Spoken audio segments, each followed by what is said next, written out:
প্রভু শান্তিবিহীন পৃথিবীতে কুয়াশা ঘন এক শীতে কুয়াশা ঘন এক শীতে শান্তির প্রদীপ জ্বালাতে শুধু পুত্র তোমার পাঠালে প্রভু শান্তিবিহীন পৃথিবীতে কুয়াশা ঘন এক শীতে কুয়াশা ঘন এক শীতে শান্তির প্রদীপ প্রদীপ প্রদীপ প্রদীপ প্রদীপ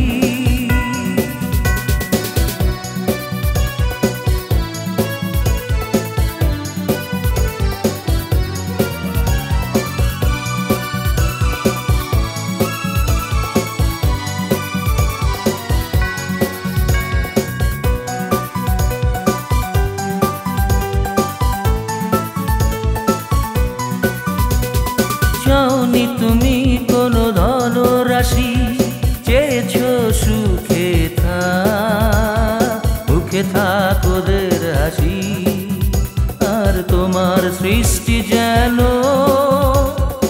আজীবন থাকে তোমাতে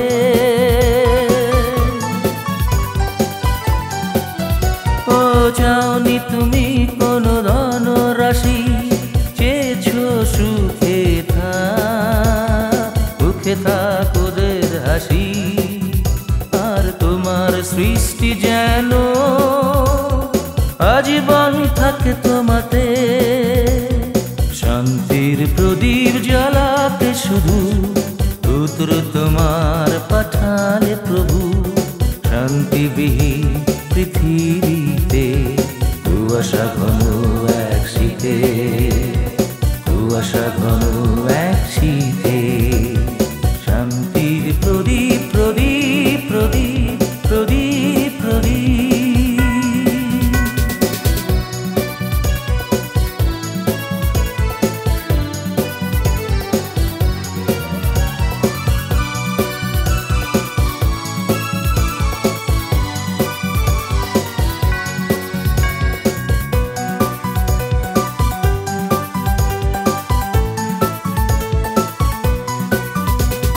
শুনালে তুমি কত প্রেম বাণী চেয়েছো বেঁচে যা মুছে যাক সবার গ্লানি আর সুখের বৃষ্টি যেন দিন রাতে ঝরে ধরাতে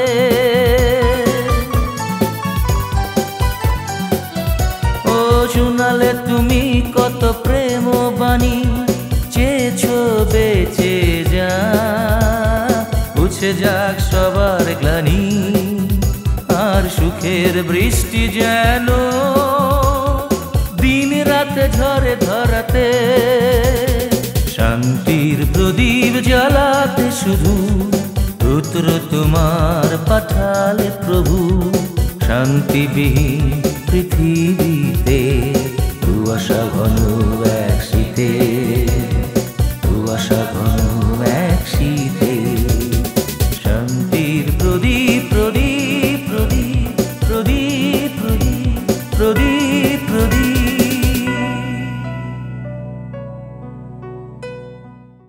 বড়দিন প্রভু যীশু খ্রিস্টের জন্মদিন শুধু আনন্দ উৎসবের জন্যই কিন্তু নয়, এই দিন ভেবে দেখারও দিন। হ্যাঁ, আমরা ভেবে দেখব যিশুর জীবন ও শিক্ষাগুলো, আমরা পালন করব তার আদেশগুলো। আমরা কৃতজ্ঞ থাকব তাদের কাছে যারা নানা ঘাত প্রতিঘাতের মধ্যে জীবনের মায়া ত্যাগ করে খ্রিস্টের সুসমাচারের বাণী প্রচার করে গিয়েছেন ও এখনো যারা করছেন তাদের কাছে। আমরা কৃতজ্ঞ থাকব সেই সকল খ্রিস্ট ভক্ত গীতিকার এবং সুরকারদের কাছে যারা আমাদের আরাধনার জন্য সুন্দর সুন্দর গান রচনা করে গেছেন এবং এখনো করছেন তাদের কাছে। আর মনে রাখবো, প্রভু যীশু খ্রিস্ট কিন্তু আর গোয়ালঘরে জন্ম নেবেন না। তিনি আসবেন মহাপ্রতাপে রাজার বেশে এবং তিনি এসে আর বলবেন না, পিতো এদের ক্ষমা করো। তিনি আসবেন বিচার করতে। কখনো কি ভেবে দেখেছেন তার বিচারে আপনার রায় কি হবে? স্বর্গবাস নাকি নরকের সর্বনাশ? সেই প্রশ্ন রেখে শেষ করছি। বড়দিন শুভ হোক, আনন্দের হোক, সার্থক হোক আমাদের জীবনে। এসো ভক্তবৃন্দ।